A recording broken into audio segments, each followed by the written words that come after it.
if I was in their shoes and I heard this story, they'd be like, oh, I'm really sorry to hear that, you know? But I don't know what to say when they say I'm sorry. I'm usually like, no, don't be sorry, it's okay. Like, I'm really happy it happened. Like, I'm blessed that it happened. And so I hate hearing I'm sorry, but I know that's just like, it's just how people are.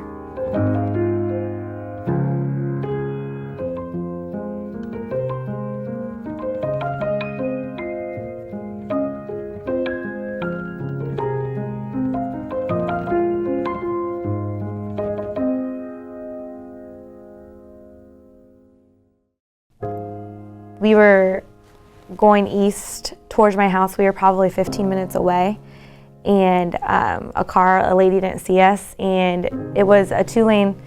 There's 2 lanes going west and 2 lanes going east, and then a median, and she didn't stop in the center. She just went straight through, and she didn't see us, and she went straight into us. And my dad had actually, he slowed down the motorcycle when it happened, and so he puts a lot of blame on himself because he thinks that if he wouldn't have slowed down, it wouldn't have got us, like we would have missed. But he just didn't want any more damage to be done, so he didn't want to be going like 55 miles per hour.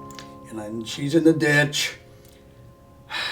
I don't think she's screaming, but she's yelling, "Daddy, Daddy, Daddy."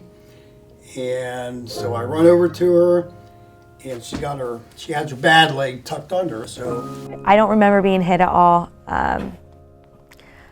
The next thing I remembered was waking up on the ground, and I was screaming for my dad, of course, like any child would when they see what I saw, which was my left leg was still bent in the position as if I was riding a motorcycle, and my femur bone was broken in half, and it was ripped out of my skin. And that's all I saw initially. I'm just looking at that, go, they'll patch that up, and we might be a day late to go to Myrtle Beach. Little did I know how bad the rest of her leg was. I saw that and I yelled for my dad, and my dad actually came over, and he was like, "Kara, don't move your head, keep it still," because he was just really like, I don't want, if your back's like hurt, I don't want you to be messing up it any more than what it already is. And this was the strange part. I mean, of course, while my focus is on Kara, and out of the blue, here comes this bearded person. This guy came and he grabbed my hand and my dad's hand, and we all grabbed hands basically, and we prayed, and no one ever saw him again. And so it was kind of like surreal, like somebody was watching over me that day, and my dad. And it was like such a perfect day to get in an accident, as weird as that sounds, but like the perfect time and the perfect day, because there's actually a squad on its way back to the station, and so they were like less than a minute away. So I was bleeding so much, but I didn't bleed to death because they were so close to us. My brother-in-law picked me up. He said, "Oh, they'll just probably do surgery tomorrow and you'll leave a day later." And then when I get to the emergency room and they send me back to her room, she's already down in x-rays and all. And I said, "So we'll probably do surgery tomorrow and get out?" And the nurse is like, "Oh no, ma'am, this is really severe." I'm like, "Oh." And then I think my low point was the time after I decided to amputate my leg. I had a counselor, my mom had a counselor, my parents did, both my mom and dad. And we talked separately and then we talked together. And when we decided initially to amputate it, the hospital has a contract with a prosthetic company called Hanger, and they're more like mainstream than most. Like most prosthetic companies are like family owned, or they're really small, and this one is probably like, there's offices all around the United States basically. And I was sitting in my bed and we had just made the decision, and probably a couple hours later a guy from the company came in and he was like talking to me about it. And that's like the last thing an 11-year-old wants to hear after they decide to amputate your leg. Like after you decided, it hasn't happened yet, but you made the decision, so it's like it's just sinking in, like, hey, what's my life gonna be like? Like I'm not gonna have another leg, And this guy comes in and he's like proposing a business deal to us, which was awful, and he was like showing us catalogs, and I know probably in his mind he was trying to help, but it's not how it came off. And so I broke down in the middle of it when he was there, and I started bawling, and I was like, "Mom, Dad, get him out of here." Like I was probably really mean, but I was just like, leave. Like I don't want to see this right now. This is the last thing I want to see. And that was probably my lowest point. But after that, like after he had left, like I made the decision, like I wasn't going to that company, like that's the last thing I wanted to do, like this isn't business, like this is the rest of my life.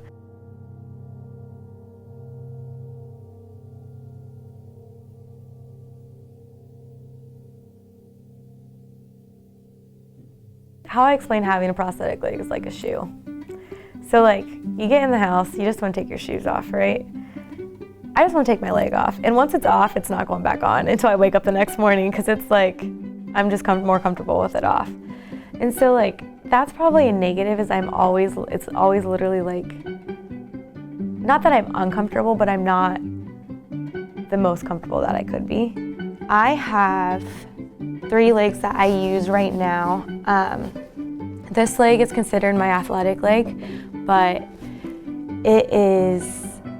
I wear it every day because it's the most comfortable. When she takes her leg off after the day, or if she works out, she'll take it off and it smells like stinky shoes. And I have like a formal leg, which I can wear high heels with, and it actually looks like real, so it doesn't distract from when I go places. You know, people aren't like, oh, staring at me, I guess, too much. All the time, people never noticed that I had one. They were just like, oh, what's wrong with your knee, honey? And I'm like, no, it's fake. And they're like, oh my gosh, I'm so sorry. It's okay, don't worry about it, not a big deal. And so I would just flat out tell them, no, it's a fake leg. They're just like, oh, okay, like really sorry about that. I'm sorry that I asked you. But it was all the time. And now, actually, I get less stares now with this leg than I do my other one. Because my other one, they're like trying to like figure out what was wrong. And this one, they just know. They're just like, oh, she has a prosthetic leg, we're good. And then I have a wet leg that I can actually get like in the water and stuff. It's an ugly leg. I mean, it's clown foot, as we say. I had like a theme night at my youth group growing up, and they did pirate night, and my dad actually built me a peg leg out of an extra large, like the jumbo cup at Taco Bell, you know, because it kind of is that shape for my leg to fit down into. And a broomstick, so I couldn't walk on it, but I could stand on it, so it was pretty neat. I have like constant back pain, lower back pain, and my knee is when I broke my femur bone the first time, I had an external fixture. So I had pins drilled into my bone to put it back together in my skin, and then it's kind of like a halo where people see around their head, but with my leg. I can say in the beginning, when I first lost it, I went back to school on crutches, and then I had a lot of people helping me then, like carrying my books from class to class, because I refused to go back to school in a wheelchair. I didn't want to do that. And so I got a lot of help then, but I think they started realizing that I was capable of doing it on my own, and I feel like a lot of people now, they realize through my attitude that I'm capable of doing it on my own. And so the only time that they're ever wanting to help me out is like when I'm hurting and they can tell I'm hurting. So I guess when I'm like limping really bad, or you can tell that I'm in pain, that's when they're like, let me help you. We don't do anything to take advantage of her handicap, so to speak, okay? Like get the closest parking space handicap, you know, we don't do that. You know, I mean, we don't take advantage of that type of situation. And I think it depends on the person's attitude. Like I think some people want sympathy, they want people to do things for them, they want them to feel sorry for them, and that's when you get those people that are actually struggling with what they're going through. But when you've had something for so long, it's like you just deal with it and you just like find a way to like be normal, I guess, in your own way. And that's like all like I just want people to treat me normal. And we don't treat her any different than if it never had happened.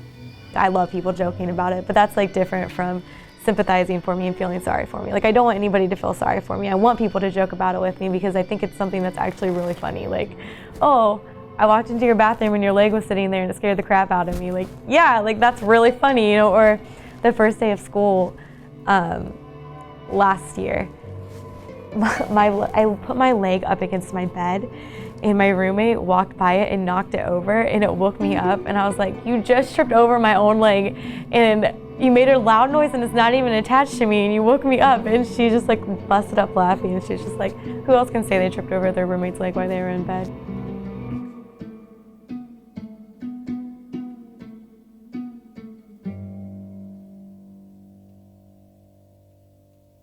I think that it'll affect my job in a way of like what I want to do, I guess.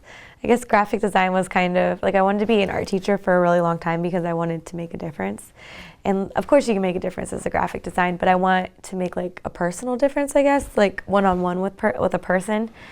And I think that my leg won't stop me from getting a job, but it will like help me find the job that I really do want to do. Like I would love to become either, honestly, as crazy as this sounds, like a prosthetic doctor. Like I've actually thought about it, but for so long I thought that I had to go to school for biology, and I am not good at science whatsoever. And actually, like, as long as you have a couple science classes and math classes, that's your prereqs to get into the program. So you just need to have a bachelor's degree in anything, but you have to have at least like these like I think there's like 4 or 5 specific courses, and then you can get into it.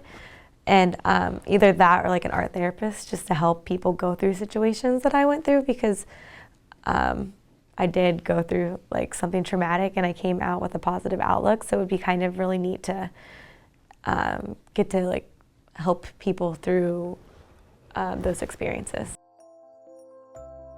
I grew up not going to church on a regular basis, and I went to VBS. It wasn't like my parents didn't believe, but we just didn't practice going to church. We didn't practice, like we prayed all the time, but we just didn't belong to church basically. And I didn't like really do like any missions work or anything like that. I think that he let me lose my leg because he wanted, as weird as it sounds, like he wanted my attention. I think that it was kind of like, Kara, like you have more to your life than, you know, like what you're doing right now. And it's kind of like a way for him to like just open up my eyes, I guess. I think before the accident, I don't want to say that I was like this awful person, but I really do believe I was kind of like really selfish and just a brat, honestly. And like, I just didn't appreciate things as much as I should have appreciated them. And I think it was kind of like God's way of saying, like, stop living your life like that. Like, don't be like that. There's other people out in the world that like are worse off than you are. And, you know, like, not that he wanted to like make me have a disability, but it was his way of saying like, hey, look, you know, like you're capable of more than just acting like that.